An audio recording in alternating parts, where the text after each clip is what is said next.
U A friction റൂമിൻ്റെ രണ്ടാമത്തെ എപ്പിസോഡിൽ ഏറ്റവും പ്രധാനപ്പെട്ട വിഷയം എന്ന് പറഞ്ഞാൽ ഏറ്റവും പ്രധാനപ്പെട്ട ഏരിയ എന്ന് പറഞ്ഞാൽ മനുഷ്യന് നന്നാകാൻ മതം വേണമെന്നുള്ളതായിരുന്നു. അതായിരുന്നു വിഷയം. അപ്പോൾ ആ ചർച്ച അങ്ങനെ മുന്നോട്ട് പോകുന്നതിൻ്റെ ഇടയിൽ സംസാരിക്കുന്നതിൻ്റെ ഇടയിൽ വന്നൊരു പ്രധാനപ്പെട്ട ക്ലെയിമുകളിലൊന്നായിരുന്നു. അതൊരു ആകത്തുക എന്ന് പറഞ്ഞാൽ നിരീശ്വരവാദികൾക്ക് മനുഷ്യനെ നന്നാക്കാൻ ഒരടിസ്ഥാനവും പറയാനില്ല. എന്തുകൊണ്ട് നന്നാവണം? എന്തുകൊണ്ട് ഇത്തരത്തിലുള്ള പ്രവർത്തനങ്ങൾ ചെയ്യണം? ഈ പ്രവർത്തനങ്ങൾ എന്തുകൊണ്ട് ശരിയാണ്? മറ്റേ പ്രവർത്തനങ്ങൾ എന്തുകൊണ്ട് തെറ്റാണ്? എന്നത് പറയുന്നൊരു അടിസ്ഥാനമില്ല എന്നുള്ളതായിരുന്നു ചർച്ചയുടെ ആകത്തുക. സതിയാണെങ്കിലും റേപ്പാണെങ്കിലും അങ്ങനെ ഒരു തരത്തിലുള്ള പ്രവർത്തനവും ഇവർ മദ്യപാനത്തെ പറ്റി ചോദിച്ചിരുന്നു. അങ്ങനെ ഒരു പ്രവർത്തനം അവർക്ക് ധാർമ്മികമായി ഒബ്ജക്റ്റീവായിട്ട് തെറ്റാണ്. അത് ഈ തെറ്റോ ശരിയോ എന്ന് ആലോചിക്കുകയും ചർച്ച ചെയ്യുകയും തീരുമാനിക്കുകയും ചെയ്യുന്ന ആളെ ബന്ധപ്പെടാതെ ആ പ്രവർത്തനം തന്നെ തെറ്റാണ്. എനിക്ക് ശരിയായി തോന്നുന്നു, അയാൾക്ക് ശരിയായി തോന്നുന്നു, അങ്ങനെ വ്യക്തികളെ കേന്ദ്രീകരിച്ചിട്ടല്ല. മറിച്ച് ആ പ്രവർത്തനം തന്നെ തെറ്റാണ്. അല്ലെങ്കിൽ പ്രവർത്തനം വേറെ ഏതെങ്കിലും പ്രവർത്തനം നല്ലതാണ്, ശരിയാണ് എന്നൊന്നും പറയുന്നവർക്ക് ധാർമ്മികമായിട്ട് ഒരു സ്കോപ്പും ഇല്ല എന്നുള്ളത് ഈ ഉദാഹരണങ്ങളൊന്നും അവർക്ക് ഡിഫെൻഡ് ചെയ്യാൻ പറ്റാത്തതുകൊണ്ട് നമുക്ക് വ്യക്തമായി. പക്ഷേ ഇതിൻ്റെ ഇടയ്ക്ക് അവർ പറഞ്ഞൊരു കാര്യമായിരുന്നു, ആ ഫ്രിക്ഷൻ റൂമിൻ്റെ ചർച്ചക്കിടയിൽ എലാബറേറ്റ് ചെയ്യാൻ പറ്റിയില്ല. അപ്പോൾ ആ എലാബറേഷൻ നമ്മളിവിടെ ഉദ്ദേശിക്കുന്നത്. അഥവാ അവർ പറഞ്ഞിരുന്നൊരു ഒരു ഒരു ക്ലെയിം ആയിരുന്നു, മനുഷ്യാവകാശങ്ങൾ മനുഷ്യാവകാശങ്ങൾ വെച്ച് നോക്കുമ്പോൾ നമുക്ക് പല പ്രവർത്തനങ്ങളും ശരിയാണെന്ന് പറയാലോ, അല്ലെങ്കിൽ ചില പ്രവർത്തനങ്ങൾ തെറ്റാണെന്ന് പറയാലോ. അവരെനിക്ക് തോന്നുന്നത് പറയുന്നത് സതിയുമായിട്ട് ബന്ധപ്പെട്ട ഉദാഹരണത്തിൻ്റെ സമയത്താണ്. അപ്പോൾ ഒന്നവർക്ക് എന്തുകൊണ്ട് മനുഷ്യാവകാശങ്ങൾ ചില ആളുകൾ ഇപ്പം നമ്മൾ പറയുന്ന മനുഷ്യാവകാശങ്ങൾ എന്തുകൊണ്ട് അവർ സ്വീകരിക്കണം? അതേപോലെ തന്നെ അന്ന് ആളുകൾ കണ്ടിരുന്ന മനുഷ്യാവകാശങ്ങൾ ഇതല്ലായിരുന്നെങ്കിലോ?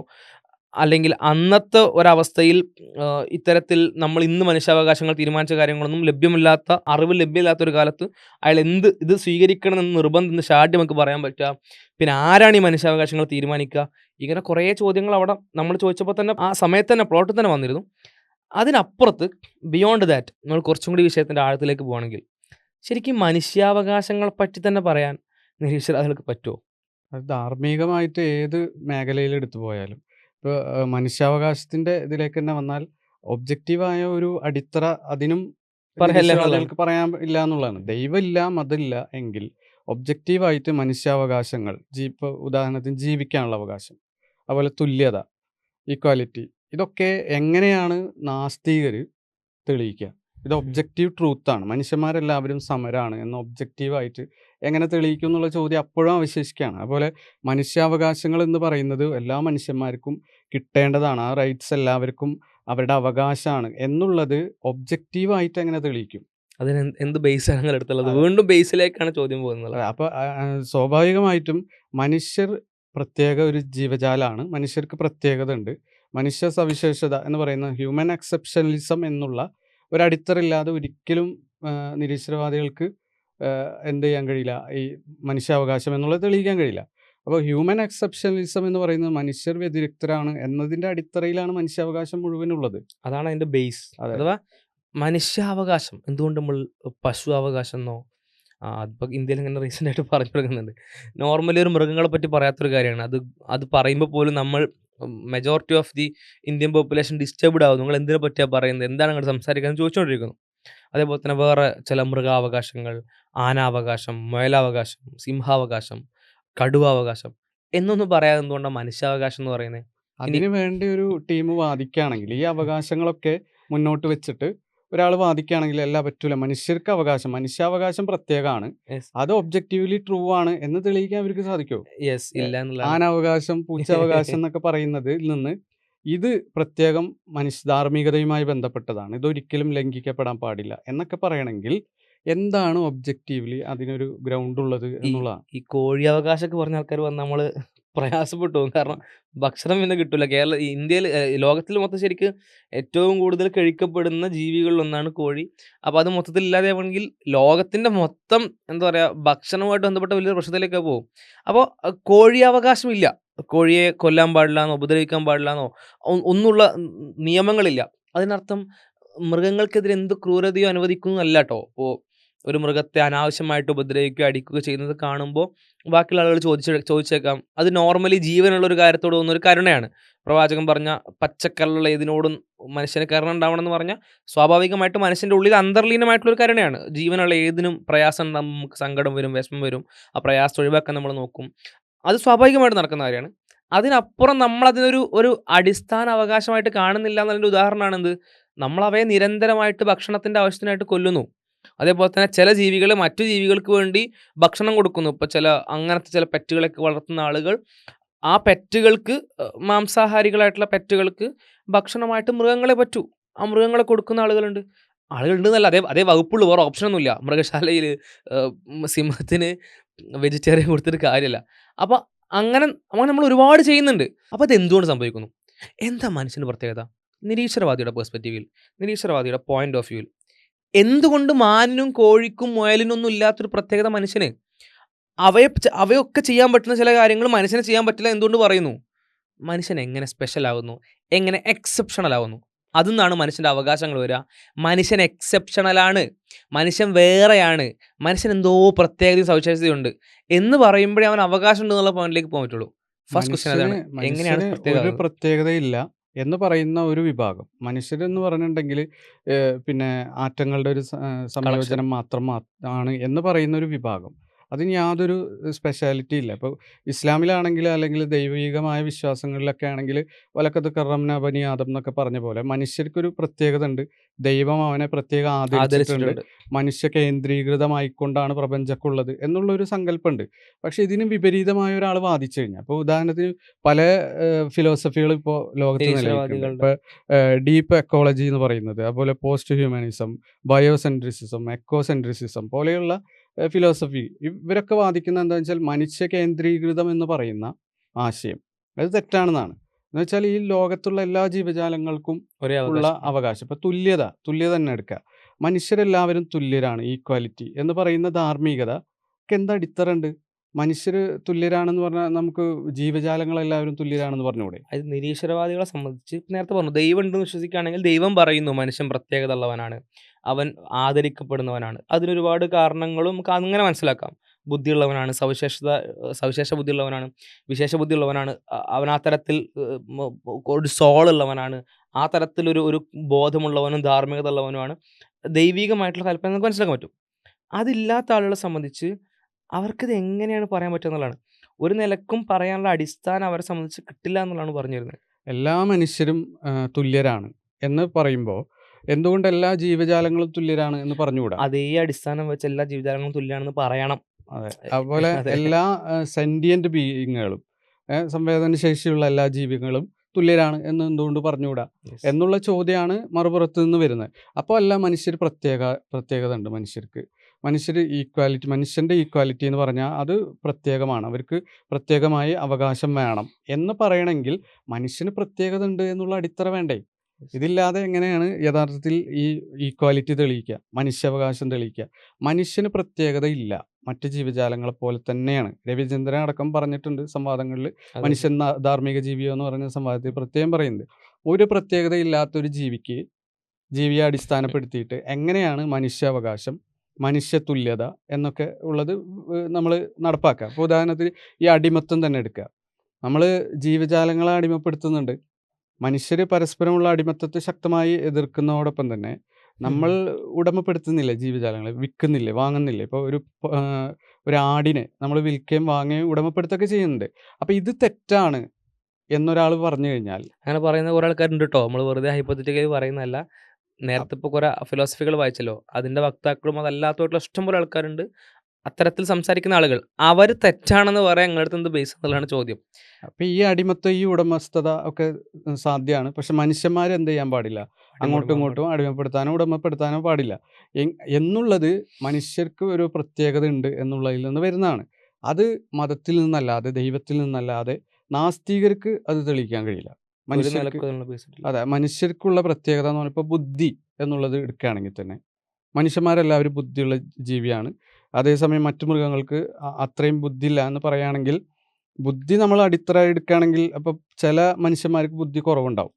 അപ്പോൾ അവർക്ക് ആ അവകാശം വേണ്ട എന്ന് പറയേണ്ടി വരും. Yes. ഈ തുല്യത എന്ന് പറയുന്ന സർക്കിൾ അതെന്തുകൊണ്ട് മനുഷ്യരിൽ നമ്മൾ കൊണ്ടുവന്ന് വെച്ചു? മനുഷ്യരുടെ തുല്യത എന്നുള്ളതിൽ എന്തുകൊണ്ട് വെച്ചു? അതെന്തുകൊണ്ട് വിശാലാക്കിക്കൂടാ? എല്ലാ ജീവജാലങ്ങളുടെയും തുല്യത എന്നാക്കിക്കൂടാ? ഇനി അത് ഒന്നും കൂടി ചുരുക്കിയിട്ട് ഒരു വംശത്തിൻ്റെ അല്ലെങ്കിൽ ഒരു വർഗത്തിൻ്റെ മനുഷ്യരിൽ തന്നെ ഒരു വിഭാഗത്തിൻ്റെ ഇപ്പോൾ വൈറ്റ് പീപ്പിളിന് ഹിറ്റ്ലറൊക്കെ മാത്രം പറഞ്ഞ പോലെ ആര്യ വംശത്തിൻ്റെ തുല്യത എന്നെന്തുകൊണ്ട് പറഞ്ഞുകൂടാ? ഈ സർക്കിൾ എന്തുകൊണ്ട് ചുരുക്കുകയോ അല്ലെങ്കിൽ വിശാലമാക്കുകയോ ചെയ്യുന്നതിന് പകരം മനുഷ്യർ എന്ന് പറഞ്ഞതിൽ സ്റ്റോപ്പ് ചെയ്തു എന്നുള്ളതാണ് ഇവിടെ ചോദ്യം. അപ്പോൾ ഇത് തെളിയിക്കാതെ മനുഷ്യരെന്ന് പറയുന്നവർക്ക് വ്യതിരിക്തത ഉണ്ട് എന്ന് തെളിയിക്കാതെ എങ്ങനെയാണ് മനുഷ്യാവകാശം തെളിയുക? മനുഷ്യന് ജീവിക്കാനുള്ള അവകാശം എന്തുകൊണ്ട് നമ്മളുടെ പിന്നെ ഇപ്പോൾ ഉദാഹരണത്തിന് കോഴിക്ക് ജീവിക്കാനുള്ള അവകാശത്തെ നമ്മൾ തള്ളിയിട്ട് അതിനും മുകളിൽ നമ്മൾ മുന്തിക്കുന്നതും നമ്മളുടെ ആസ്വാദനം അല്ലെങ്കിൽ നമ്മളുടെ ഭക്ഷണം എന്ന് പറയുന്ന അവകാശത്തെ മുന്തിക്കുന്നു. അപ്പോൾ കോഴി എന്ന ജീവിതത്തിൻ്റെ ജീവിക്കാനുള്ള അവകാശത്തിന് മുകളിൽ നമ്മളുടെ തിന്നുക എന്നുള്ള അവകാശത്തെ മുന്തിക്കണമെങ്കിൽ നമുക്കെന്തെങ്കിലും പ്രത്യേകത ഉണ്ടാവണ്ടേ? അതെ, yes, yes. അപ്പം അടിത്തറ ഒബ്ജക്റ്റീവായി തെളിയിക്കേണ്ടതുണ്ട്. മനുഷ്യർ പ്രത്യേകമാണ്, അവർ സ്പെഷ്യലാണ്, അല്ലെങ്കിൽ പിന്നെ ഹ്യൂമൻ എക്സെപ്ഷനലിസം.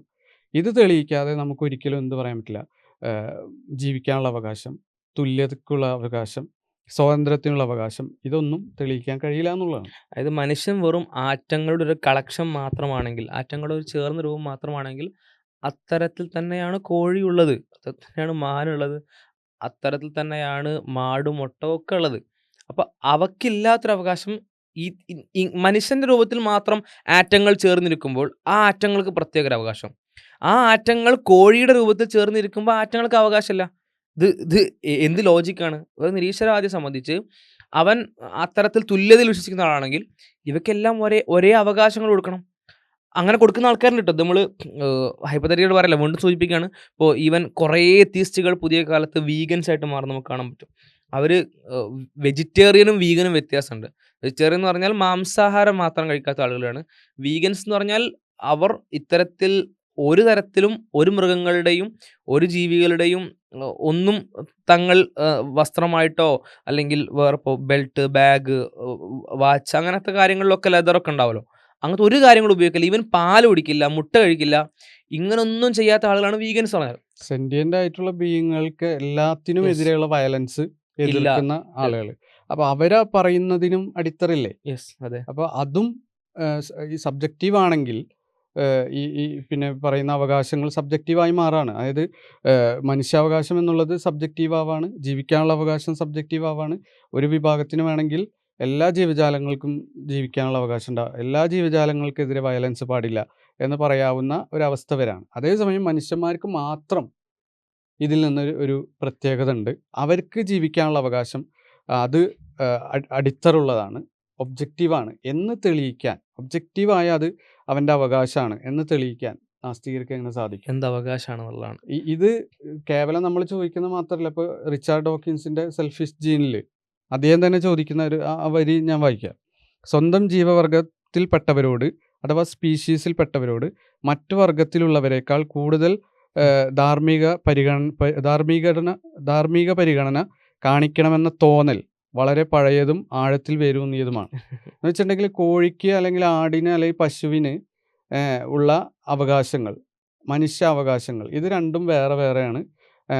മനുഷ്യന് കൂടുതൽ അവകാശമുണ്ട് എന്നത് തോന്നലാണ് എന്നാണ് ഡോക്കിൻസ് പറയുന്നത്. എന്നിട്ട് അദ്ദേഹം പറയാണ്, യുദ്ധക്കളത്തിൽ പുറത്ത് മനുഷ്യരെ കൊല്ലുന്നത് സാധാരണയായി നടക്കുന്ന ഏറ്റവും ഗുരുതരമായ കുറ്റകൃത്യമായാണ് കണക്കാക്കപ്പെടുന്നത്. നമ്മുടെ സംസ്കാരം ഇതിനേക്കാൾ ശക്തമായി വിലക്കിയിട്ടുള്ള ഏക കാര്യം മനുഷ്യഭോജനമാണ്, മരിച്ചവരാണെങ്കിൽ പോലും. എന്ന് വെച്ചാൽ കാനിബലിസം വളരെ ശക്തമായിട്ട് എതിർക്കുന്നു. ഈവൻ ഡെയ്ഡ് ആയിട്ടുള്ള വളരെ സ്വാഭാവികതയിൽ മരണപ്പെട്ട ആളുകൾ പോലും മാംസം ഭക്ഷിക്കാൻ പാടില്ല എന്നുള്ളതാണ്. എന്നാൽ മറ്റു വർഗത്തിൽപ്പെട്ട ജീവികളെ ഭക്ഷിക്കാൻ നമുക്ക് യാതൊരു മടിയുമില്ല. ഇപ്പോൾ നമ്മൾ ബീഫ് കഴിക്കുന്നുണ്ട്, കോഴിയിറച്ചി കഴിക്കുന്നുണ്ട്, അതൊന്നും മടിയില്ല. പക്ഷെ മനുഷ്യരെ കഴിക്കാൻ പാടില്ല.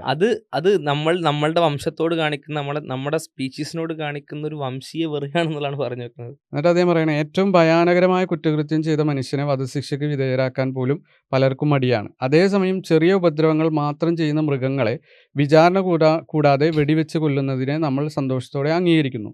വാസ്തവത്തിൽ വിനോദത്തിനും ഉല്ലാസത്തിനുമായി നമ്മൾ മറ്റു ഉപദ്രവകാരികളല്ലാത്ത വർഗങ്ങളെ കൊല്ലുന്നു. ഇപ്പം നമ്മൾ ഷവർമ തിന്നുന്നു. ഷവർമ തിന്നുന്നതും ഒരു മനുഷ്യനെ കൊന്നിട്ട് തിന്നുന്നതും തമ്മിൽ എന്താ വ്യത്യാസം എന്നാണ്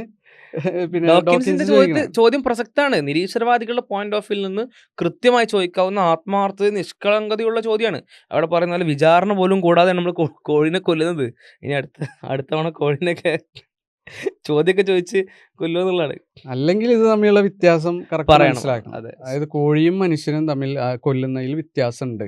മനുഷ്യന് ജീവിക്കാനുള്ള അവകാശത്തിന് കോഴിയുടെ ജീവിക്കാനുള്ള അവകാശത്തിൽ നിന്ന് വ്യത്യസ്തമുണ്ട്. കാരണം മനുഷ്യർ പ്രത്യേകമാണ് എന്നുള്ളത് ഒബ്ജക്റ്റീവായി തെളിയിക്കാൻ യെസ്. നാസ്തികർക്ക് സാധിക്കണം. എന്നിട്ട് അദ്ദേഹം പറയാണ്, ഒരു അമീബയേക്കാൾ കൂടുതൽ വികാരങ്ങളില്ലാത്ത ഒരു ഭ്രൂണത്തിന് ലഭിക്കുന്ന ആദരവും നിയമപരിരക്ഷയും ഒരു മുതിർന്ന ചിമ്പാൻസിക്ക് ലഭിക്കുന്നതിനേക്കാൾ എത്രയോ കൂടുതലാണ്. എന്നാൽ ഒരു ചിമ്പാൻസി ചിന്തിക്കുകയും അനുഭവിക്കുകയും ചെയ്യുന്നുണ്ട്. മാത്രമല്ല സമീപകാല പരീക്ഷണ തെളിവുകൾ പ്രകാരം മനുഷ്യഭാഷയുടെ ഒരു രൂപം പഠിക്കാൻ പോലും അതിന് സാധിച്ചേക്കാം.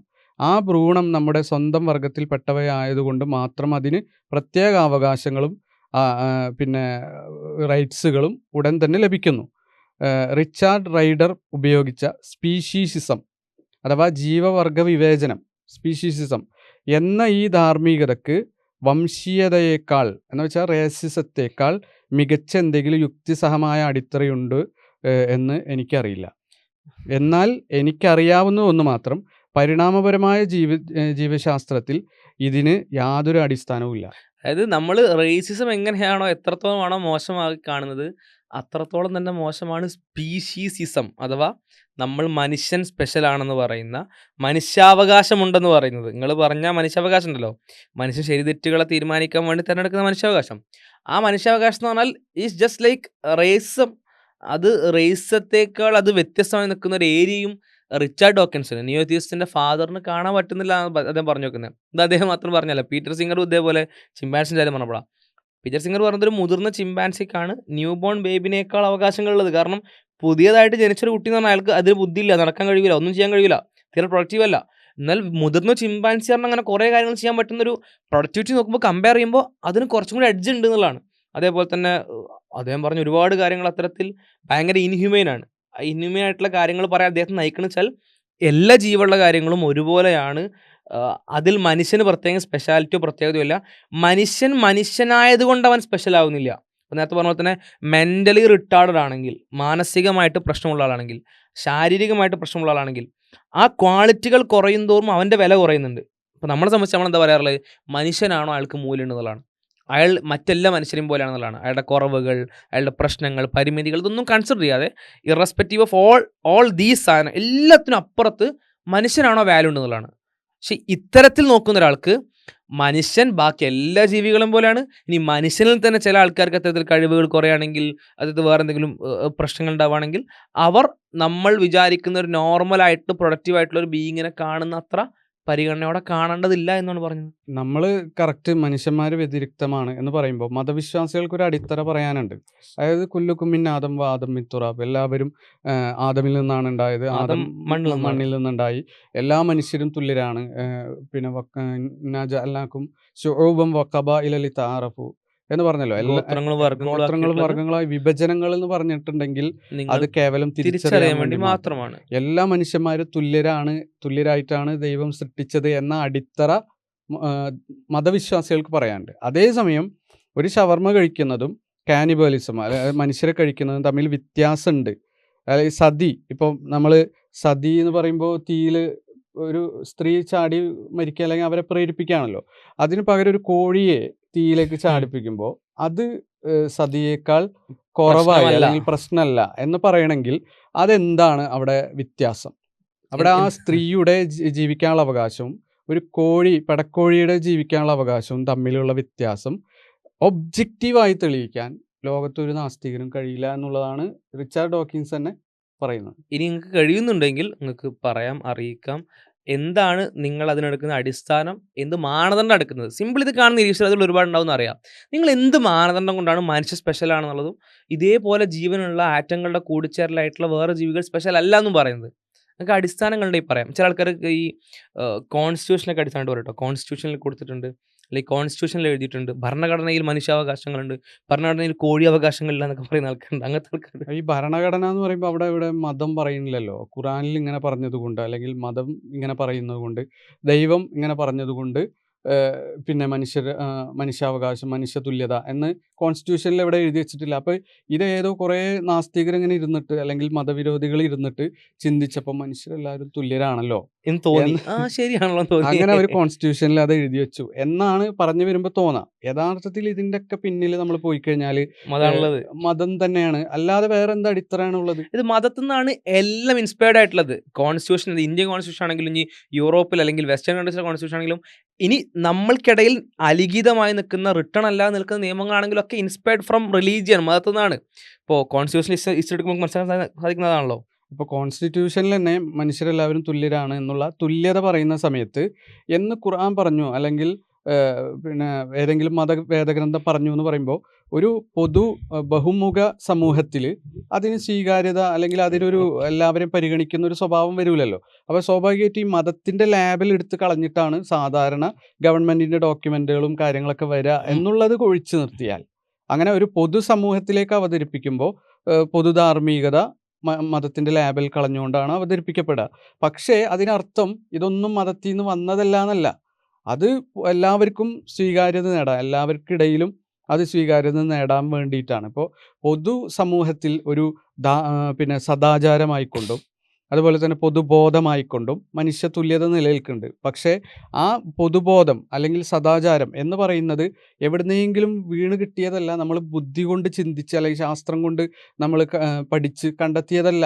നേരെ മറിച്ച് അത് മനുഷ്യർ വ്യതിരിക്തരാണ്, ദൈവം വ്യതിരിക്തരായിട്ടാണ് സൃഷ്ടിച്ചത്, മനുഷ്യരെ തുല്യരായിട്ടാണ് സൃഷ്ടിച്ചത് ദൈവം എന്ന അടിത്തറ വേറൊരു അടിത്തറയും കാണിച്ചു തരാൻ കഴിയില്ല എന്നുള്ളതാണ്. ഇപ്പോൾ ഉദാഹരണത്തിന് ഇന്ത്യൻ കോൺസ്റ്റിറ്റ്യൂഷൻ്റെ കാര്യം തന്നെ എടുക്കുക. ഇന്ത്യൻ കോൺസ്റ്റിറ്റ്യൂഷൻ്റെ ഫണ്ടമെൻ്റൽ റൈറ്റ്സ് ഒക്കെ പറയുന്ന ആ ഭാഗങ്ങൾ യഥാർത്ഥത്തിൽ എടുത്തിട്ടുള്ള അമേരിക്കൻ കോൺസ്റ്റിറ്റ്യൂഷനിൽ നിന്നാണ്.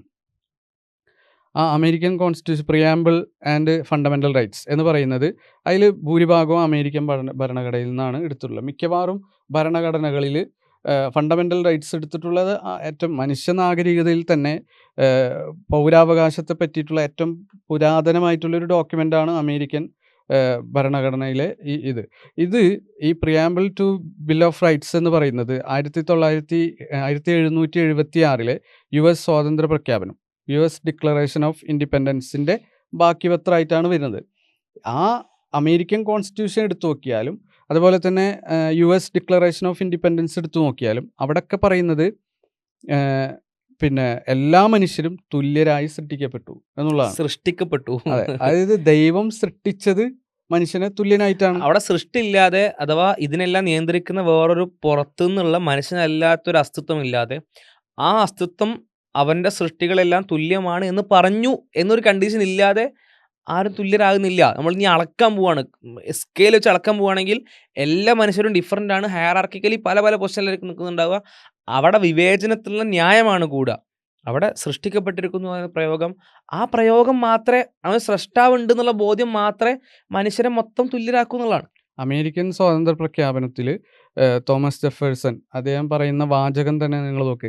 എല്ലാ മനുഷ്യരെയും ദൈവം തുല്യരായി സൃഷ്ടിച്ചിരിക്കുന്നുവെന്നും സൃഷ്ടികൾക്ക് സൃഷ്ടാവ് പ്രകൃത്യാ നൽകിയ അവകാശങ്ങളാണ് ജീവൻ, സ്വാതന്ത്ര്യം, സന്തോഷത്തെ പിന്തുടരൽ തുടങ്ങിയവ എന്ന് പറഞ്ഞിട്ടാണ് അദ്ദേഹം പറയുന്നത്. എന്ന് വെച്ചാൽ മനുഷ്യർ ജീവിക്കാനുള്ള അവകാശം ഉണ്ടെന്ന് ഇയാൾ പറഞ്ഞ ആ അവകാശം അത് എന്തുകൊണ്ട് മറ്റു മൃഗങ്ങൾക്ക് വകവെച്ച് കൊടുക്കുന്നില്ല, മനുഷ്യർക്ക് പ്രത്യേകം ഉണ്ട്, അത് ദൈവം അങ്ങനെയാണ് കൊടുത്തത് എന്ന് പറയല്ലാതെ വേറൊരു അടിത്തറയും പറയാനില്ല എന്ന് അമേരിക്കൻ കോൺസ്റ്റിറ്റ്യൂഷനിലാകട്ടെ അമേരിക്കൻ ഡിക്ലറേഷൻ ഓഫ് ഇൻഡിപെൻഡൻസിലാകട്ടെ ഏറ്റവും പൗരാണികമായി മനുഷ്യരുണ്ടാക്കിയിട്ടുള്ള മനുഷ്യാവകാശ ബില്ലുകളിലൊക്കെ ഇത് തന്നെയാണ് കാണുന്നത്.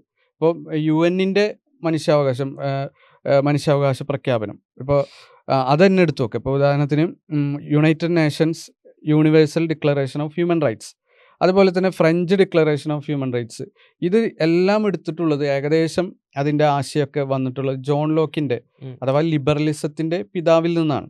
ഈ ജോൺ ലോക്ക് എന്ന് പറയുന്ന ലിബറലിസം ആണ്, മതമൊന്നുമല്ല തുല്യത കൊണ്ടുവന്നത്, ലിബറലിസമാണ് എന്നൊക്കെ പറയുന്ന ഈ ലിബറലിസം അവതരിപ്പിച്ച ലിബറലിസത്തിൻ്റെ പിതാവ് തന്നെ അദ്ദേഹത്തിൻ്റെ പുസ്തകം, ആ പുസ്തകത്തിൽ ഇപ്പം 2 ട്രീറ്റീസ് ഓഫ് ഗവൺമെൻറ് എന്ന് പറയുന്ന പുസ്തകം, ആ പുസ്തകത്തിൽ chapter 2 the state of nature എന്ന് പറയുന്ന പുസ്തകത്തിൽ അദ്ദേഹം പറയുന്നത് മനുഷ്യൻ ആദമിനെ ഹവ്വയെയും ദൈവം സൃഷ്ടിച്ചു, അവരെ മക്കളെ തുല്യരായിട്ടാണ് സൃഷ്ടിച്ചത്. എല്ലാവരും ദൈവത്തിന് വേണ്ടി പണിയെടുക്കേണ്ട അടിമകളാണ്.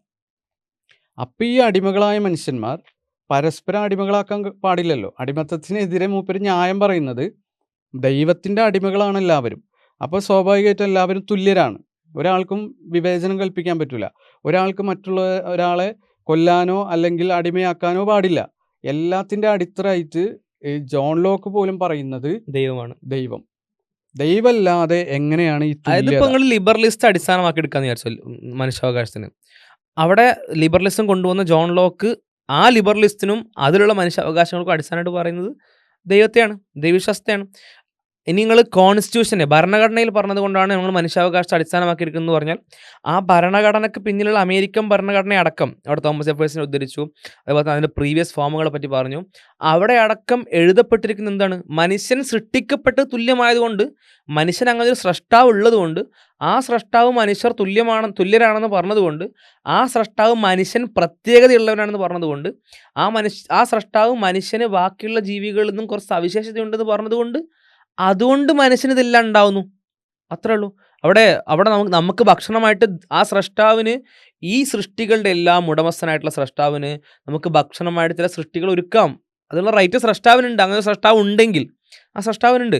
പക്ഷെ മനുഷ്യൻ എങ്ങനെയാണ് ബാക്കിയുള്ള ജീവികളുടെ മുകളിൽ അതോറിറ്റി സ്ഥാപിക്കാൻ പറ്റുകയും ഇതെല്ലാം മാറ്റങ്ങളുടെ കൂടിച്ചേരലാണെങ്കിൽ, എല്ലാം ഒരേപോലത്തെ ജീവികളാണെങ്കിൽ, അവർ എവല്യൂഷനിലൂടെ വന്ന വേറൊരു ചക്രമാണ്, വേറൊരു മരത്തിൻ്റെ ഒരു ചില്ലയാണ്. നമ്മൾ എവല്യൂഷനിലൂടെ വന്ന വേറൊരു മരത്തിൻ്റെ ഒരു ചില്ലയാണ്. ഇങ്ങനെ മനസ്സിലാക്കുന്ന നിരീശ്വരവാദികൾക്ക് എങ്ങനെയാണ് ഏത് പോയിന്റ് ഓഫ് വ്യൂലാണ്, ഏത് പേഴ്സ്പെക്റ്റീവിലാണ് അവർക്ക് പറയാൻ പറ്റുക ആ കോഴി നമുക്ക് കഴിക്കാനുള്ള കോഴിയാണ്, അതിന് നമുക്ക് കഴിക്കാനുള്ള അധികാരമുണ്ട്, റൈറ്റ്, നമുക്കതിനെ പോയി കൊല്ലാം, എന്നാൽ മനുഷ്യനെ പോയിട്ട് കൊല്ലാൻ പറ്റില്ല, മനുഷ്യനെ ഉപദ്രവിക്കാൻ പറ്റില്ല എന്ന് പറയാൻ എന്ത് റൈറ്റാണുള്ളത്? ഇവിടെ എല്ലാത്തിൻ്റെയും ഉടമസ്ഥനായിട്ടുള്ള സ്രഷ്ടാവിന് എല്ലാത്തിനും മുകളിൽ റൂൾ ഉണ്ടാക്കാം. അത് ഇതിൻ്റെ ഭക്ഷണമാണ്, അതിനെ ഇതിന് കഴിക്കാം, ഇത് എല്ലാത്തിനും മുകളിലാണ്, എല്ലാത്തിനും മുകളിൽ സ്ഥാനം അതിനുണ്ട്, അവർക്കുള്ളിൽ എല്ലാവരും തുല്യമാണ്. ഇങ്ങനെ മനുഷ്യനെ പറ്റി ആ സ്രഷ്ടാവ് പറയാം. ബിക്കോസ് ആ സ്രഷ്ടാവ് എല്ലാത്തിനും അധികാരമുള്ളവനാണ്, എല്ലാത്തിനും ഉടമസ്ഥവനാണ്. അങ്ങനെ ഒരു ഉടമസ്ഥത ഇല്ലാത്ത ഒരു സ്പീഷീസിൽ ഒരാൾ മാത്രമായിട്ടുള്ള, അല്ലെങ്കിൽ കുറച്ച് ഇൻഡിവിജ്വൽസ് മാത്രമായിട്ടുള്ള മനുഷ്യൻ എങ്ങനെയാണ് ബാക്കി സ്പീഷീസുകളുടെ മുകളിൽ ആധിപത്യം സ്ഥാപിക്കാൻ പറ്റുക? അത് റിച്ചാർഡ് ഡോക്കിൻസ് പറഞ്ഞ പോലെ തന്നെ ഒരു റൈസ്, വൈറ്റ് ആയിട്ടുള്ള ഒരാൾ ബ്ലാക്കിന് മുകളിൽ, മറ്റൊരു റൈസിന് മുകളിൽ അധികാരം സ്ഥാപിക്കുന്നത് പോലെ റൈസമാണ്. അതിനപ്പുറം അതിന് ഒരു ജസ്റ്റിഫിക്കേഷൻ ഇല്ല എന്നുള്ളതാണ് അപ്പോൾ ഈ സ്പീഷീസസ് ആണ് യഥാർത്ഥത്തിൽ ധാർമ്മികതക്ക് അടിത്തറയായിട്ട് ഇവർ ഇവർ പറയുന്നത്. അതായത് റേസിസം പോലെ തന്നെ, വംശീയത പോലെ തന്നെ ജീവവർഗത്തിൻ്റെ വിവേചനം, ഇതിനെന്തെങ്കിലും അടിത്തറ, മനുഷ്യർക്ക് പ്രത്യേകത ഉണ്ട്. ഇപ്പം മനുഷ്യാവകാശങ്ങൾ മറ്റു ജീവജാലങ്ങളുടെ അവകാശങ്ങളെക്കാൾ പിന്നെ ഏറ്റവും അടിത്തറയുള്ളതാണ് എന്ന് തെളിയിക്കാൻ ഒബ്ജക്റ്റീവ്ലി സാധിക്കുമോ? അതുപോലെ തന്നെ ഉടമപ്പെടുത്തുന്ന കാര്യത്തിൽ മൃഗങ്ങളെ ഉടമപ്പെടുത്താം, അതേസമയം മനുഷ്യരെ ഉടമപ്പെടുത്താൻ പാടില്ല, അടിമത്തം തെറ്റാണ്. ഇതൊന്നും യഥാർത്ഥത്തിൽ മനുഷ്യർ പ്രത്യേകമാണ്, ഹ്യൂമൻ എക്സെപ്ഷണലിസം എന്നതിലൂടെ അല്ലാതെ തെളിയിക്കാൻ കഴിയില്ല എന്നുള്ളതാണ്. ഹ്യൂമൻ എക്സെപ്ഷണലിസം ആണെങ്കിൽ മതത്തിലൂടെ അല്ലെങ്കിൽ ദൈവത്തിലൂടെ അല്ലാതെ തെളിയിക്കാനും പറ്റില്ല എന്നുള്ളതാണ്. ഇനി ആർക്കെങ്കിലും അത്തരം വാദങ്ങളുടെ കൊണ്ടുവരാം. എന്തടിസ്ഥാനമാണ്? മനുഷ്യാവകാശമാണ് ധാർമ്മികതയുടെ അടിസ്ഥാനമെങ്കിൽ ആ മനുഷ്യാവകാശം ശരിയാണെന്നതിന് എന്തടിസ്ഥാനമാണ് നിങ്ങളുടെ കയ്യിലുള്ളത്? മനുഷ്യൻ എക്സെപ്ഷണലാണ്, മനുഷ്യൻ പ്രത്യേകതയുള്ളവനാണ് എന്നതിന് എന്ത് തെളിവാണ് നിങ്ങളുടെ കയ്യിലുള്ളത്? സാധാരണ ശാസ്ത്രീയമായി നോക്കുകയാണെങ്കിൽ സ്വാഭാവികമായിട്ട് എല്ലാവർക്കും അറിയാലോ മനുഷ്യരെല്ലാവരും വ്യത്യസ്തരാണെന്നുള്ളത്. ഇപ്പോൾ ഐക്യു എടുത്ത് നോക്കുകയാണെങ്കിൽ വ്യത്യസ്തമുണ്ട്. അപ്പോൾ ഇവർ പറയുന്നത് ശാസ്ത്രീയമായിട്ടല്ല, ബുദ്ധിപരമായിട്ടാണ് നമ്മളത് കണ്ടെത്തിയത്. ഏത് ബുദ്ധി ഉപയോഗിച്ചിട്ടാണ്, ഏത് യുക്തിയിലാണ് മനുഷ്യരെല്ലാവരും തുല്യരാണ്? അതുപോലെ മനുഷ്യരുടെ ജീവിക്കാനുള്ള അവകാശം മറ്റ് ജീവജാലങ്ങൾക്ക് ജീവിക്കാനുള്ള അവകാശത്തേക്കാൾ മുന്തിക്കപ്പെടണം എന്ന് ഏത് യുക്തിപ്രകാരം തെളിയിക്കാൻ പറ്റും എന്നുള്ളത് യുക്തിവാദികൾ പിന്നെ കാണിക്കണം. ഈ യുക്തി വാദിക്കുന്ന ആളുകൾ യഥാർത്ഥത്തിൽ കാണിച്ചു തരേണ്ടതുണ്ട്. അതായത് സിമ്പിൾ ഒരു നിരീശ്വരവാദി ലോകത്തേക്ക് നോക്കുമ്പോൾ അവന് മനസ്സിലാക്കാൻ പറ്റുന്ന കാര്യം റിച്ചാർഡ് ഡോക്കിൻസ് പറഞ്ഞ പോലെ, പീറ്റർ സിംഗർ പറഞ്ഞ പോലെ തന്നെ അങ്ങനത്തെ ഒരു പൊസിഷനിലേക്ക് എത്താൻ പറ്റുള്ളൂ. ദൈവവിശ്വാസമുള്ള ജോൺ ലോക്ക് പറഞ്ഞ പോലെ, ദൈവവിശ്വാസമായിട്ടുള്ള ജോൺ ലോക്ക് പറഞ്ഞതുപോലെ മനുഷ്യർ തുല്യരാണെന്ന് പറയാൻ, മനുഷ്യർ സ്പെഷ്യലാണെന്ന് പറയാൻ അത് നിരീശ്വരവാദിക്ക് കഴിയൂല. അവർക്ക് ഇതേ കഴിയുള്ളൂ, എല്ലാവരും ഒരേപോലെയാണെന്ന് പറയാൻ കഴിയുള്ളൂ. ഇനി അവരെങ്ങാനും ആളുകളെ തരംതിരിക്കാൻ നോക്കിയാൽ അത് ഭയങ്കര ഡേഞ്ചറസ് ആവും. അപ്പോൾ അവർ തരംതിരിക്കാൻ നോക്കുകയാണെങ്കിൽ പ്രൊഡക്ടിവിറ്റി നോക്കും, ക്വാളിറ്റി നോക്കും, സ്കില്ല് നോക്കും. അങ്ങനെ തരംതിരിക്കുമ്പോൾ അവർ പറയും യൂജനിക്സ് ന്യായീകരിക്കും. യൂജനിക്സ് പറഞ്ഞാൽ ഈ തലമുറയിൽ ഏറ്റവും നല്ല ആളുകൾ മാത്രം അടുത്ത തലമുറയിലേക്ക് പോയാൽ മതി, അപ്പോൾ അടുത്ത തലമുറ ഏറ്റവും ബെസ്റ്റ് ആയിരിക്കും. അപ്പോൾ ഈ തലമുറയിൽ എന്ത് ചെയ്യുക, അത്ര കഴിവ് കുറവുള്ള, ഇൻ്റലിജൻസ് കുറവുള്ള ആളുകളെ ഒക്കെ വന്ധീകരിക്കുക. ഷണ്ഡീകരിക്കുക, അവർക്ക് കുട്ടികൾ ഉണ്ടാകാത്ത രീതിയിൽ മാറുക, അല്ലെങ്കിൽ അവരെയൊക്കെ കൊന്നു കളയുക. കാരണം അവർ ജീവിച്ചാൽ അവർക്കും ഇടങ്ങറാണ്, സൊസൈറ്റിക്കും ഇടങ്ങറാണ്, ബുദ്ധിമുട്ടാണ്. അതേപോലെ തന്നെ ഒരു അംഗവൈകല്യവും മെൻ്റൽ റിട്ടാർഡായിട്ട് ഒരു കുട്ടി ജനിച്ചു കഴിഞ്ഞാൽ ആ കുട്ടി ചെറുപ്പത്തിൽ തന്നെ കൊല്ലുക. കാരണം കൊന്നിട്ടില്ലെങ്കിൽ ആ കുട്ടി വളർന്നു കഴിഞ്ഞാൽ കുട്ടിക്കും പ്രയാസമാണ്, മാതാപിതാക്കൾക്കും പ്രയാസമാണ്. ഇതിലേക്കാണ് അവരെത്തുക. ഒന്നുകിൽ അവരെല്ലാവരും എല്ലാം തുല്യമാണെന്ന് പറയും. ഇനി അവരെങ്ങാത്തിനെ അളക്കാൻ നോക്കിയാൽ അവർ ഇതിലേക്ക് എത്തും. അല്ലാതെ മനുഷ്യർ മൊത്തം irrespective of all other factors, എല്ലാ വേറെ ഫാക്ടേഴ്സും മാറ്റിവെച്ച് മനുഷ്യർ മുഴുവൻ തുല്യരാണ്, അവർ കുറച്ചധികം പരിഗണിക്കപ്പെടേണ്ടവരാണ് എന്ന് പറയുന്ന പോയിന്റിലേക്ക് ഒരിക്കലും നിരീശ്വരവാദിക്ക് പറ്റില്ല. ഒന്നുകിൽ എക്സ്ട്രീമായിട്ട് മനുഷ്യർ തന്നെ തട്ടുകൾ ഉണ്ടാക്കി അതിൽ ബെസ്റ്റ് വേഴ്സ് എന്നൊക്കെ പറഞ്ഞ് വലിയ വിവേചനം ഉണ്ടാക്കും. അല്ലെങ്കിൽ വേറെ എക്സ്ട്രീമായിട്ട് മനുഷ്യനും കോഴിയും പൂച്ചയും ഒക്കെ സമാന്ന് പറയും. ഇതിൻ്റെ മിഡിലിൽ നമ്മളെല്ലാം നമ്മളുടെയൊക്കെ ഉള്ളിലുള്ളൊരു സാധനം ഉണ്ടല്ലോ, നമ്മുടെ ശുദ്ധപ്രകൃതിക്കുള്ളിലുള്ള നമ്മളെല്ലാം ഇന്റേണലി നമുക്കൊക്കെ അന്തർലീനമായിട്ടൊരു ബോധ്യം ഉണ്ടല്ലോ, മനുഷ്യരിലെല്ലാം എല്ലാ മനുഷ്യരും തുല്യരാണ്. അതുപോലെ തന്നെ മനുഷ്യർ തന്നെ ബാക്കിയുള്ളവരെക്കാൾ കുറച്ച് സ്പെഷ്യാലിറ്റിയുള്ള പ്രത്യേകത എക്സെപ്ഷണൽ ആയിട്ടുള്ള ആളാണ്. ഇത് പറയാൻ അത് മതമുണ്ടെങ്കിലേ ദൈവമുണ്ടെങ്കിലേ സാധിക്കും എന്നുള്ളതാണ്. അപ്പോൾ വേറെ എന്തെങ്കിലും ബേസിൽ ഏതെങ്കിലും നിരീശ്വരവാദികൾക്ക് പറയാൻ പറ്റുമെങ്കിൽ കമൻറ്റ് ചെയ്യാം, വീഡിയോകൾ ചെയ്യാം. ഇനി ഫ്രിക്ഷൻ റൂം പോലത്തെ കാര്യങ്ങളിൽ പങ്കെടുക്കണമെങ്കിൽ നിങ്ങൾക്ക് താഴത്തെ ലിങ്ക് ഉണ്ട്. അതുപോലെ തന്നെ ലെറ്റ്സ് ടോക്ക് എന്ന് പറയുന്നത് ഫ്രിക്ഷൻ റൂം ഓഫ്ലൈനാണ്, ലെറ്റ്സ് ടോക്ക് ഓൺലൈനാണ്. ചർച്ചകൾ വിശാലമായിട്ട് നമ്മളെ പ്ലാറ്റ്ഫോം ഓണാണ്. ചർച്ചകൾക്ക് വേണ്ടി രജിസ്റ്റർ ചെയ്യാം, പങ്കെടുക്കാം. അപ്പോൾ ഈ വീഡിയോയുടെ അവസാനിപ്പിക്കുന്നു. മറ്റു വിഷയങ്ങൾ പഠിക്കാനും ചർച്ചകളിൽ പങ്കെടുക്കാനും ചർച്ചകൾ കേൾക്കാനും ഒക്കെ ഈ ചാനലിലേക്ക് ഓരോ വീഡിയോകളിലേക്കും പരിശോധനകൾ നീങ്ങണം എന്നുള്ളത് പ്രത്യേകം ഓർമ്മിപ്പിക്കുകയാണ്. അതേപോലെ തന്നെ മറ്റുള്ള ആളുകളിലേക്ക് ഈ വീഡിയോകൾ എത്തിക്കൂടെ ചെയ്യാം. ഈ വീഡിയോ അവസാനിപ്പിക്കുന്നു. അസ്സലാമു അലൈക്കും വറഹ്മത്തുള്ളാഹി.